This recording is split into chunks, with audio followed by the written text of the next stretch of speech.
Ngayon sa city, solo. Yan. Dito sa side na to, makikita nyo yung hospital. Tapos ito, nandito ako ngayon sa Hagley Park. Favorite lakaran namin to eh. Kasi napakaganda, hindi ka magsasawa. Ito, maraming museum dyan. Tapos ayun yung fountain. Ayan. So, what are we going to do?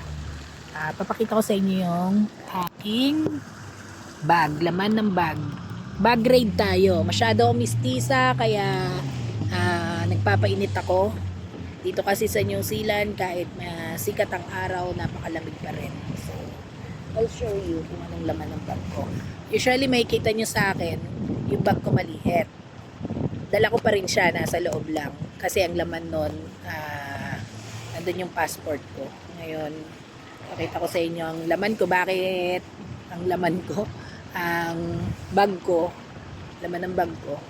Bakit malaki yung dala ko? Kasi wala sila Kuya Jing, walang maglilibre. So, dahil takot ako magutom, dala ako ng pagkain. Unang-una, tubig. Kasi hindi ako bibili.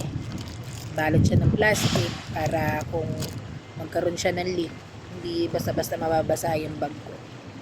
Ngayon, dahil takot ako magutom, banana bread. Nag-bake ako kagabi. Dami ko nagawang banana bread. Candies. Maanghang.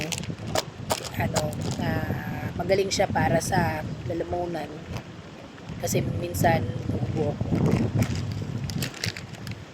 Parang nagaraya. Yun ang Kuya Jing yan, hindi sila nakain ng maanghang, kaya ako ang tumitira. So, what else? Siyempre, yung lagayan ng salamin ko. Tapos, peso bill. Ba't ako may peso bill? Pag uwi ko ng Pinas, hindi ko na kailangan mag-withdraw, magpapalit. Ayun. Susi. What else? Bus card.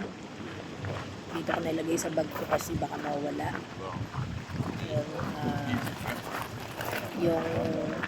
Yung bag ko na lagi kong dala-dala, ang laman niya ay Vaseline para sa aking lips.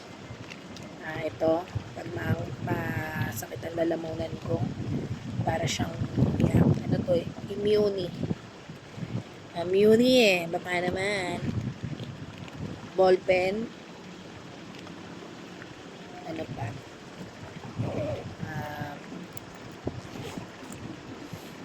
Para sa sipunin, inhaler, Vicks. Dahil Pinoy ako, hindi nawawala ang pampahid sa tiyan. Masakit. Siyempre, napkin. Yung aking mga cards, ATM cards, US bill, dollar, may peso bill pa rin. Ayan. Wala na masyado. Yung aking driver's license. Pwede ako mag-drive dito pero hindi ako nagdi-dare kasi mahirap na. Sa Pilipinas, ano tayo eh, left hand drive. Dito, right hand. Ito yung aking passport. Ang nakaipit sa passport ko, lotto ticket. Nataya ako ng lotto dito. New Zealand dollars. Yun. Nandito siya kasi madalas basta ako'y lumabas, dala-dala ko na tong bag na to. Kaya hindi ko inaalis dyan. Yan na nakalagay yan. Pati yung aking susi, nilipat ko lang. Yung bus card dito na. So ngayon, dahil solo ko, dala ko ng bag na medyo malaki-laki. Ng konti. Hindi naman siya masyadong malaki. Ano lang siya. Tama lang. So yun lang ang laman ng bag ko. And dito ako mamaya maglalakad na ako dun. Magtitingin-tingin ako sa mga shops.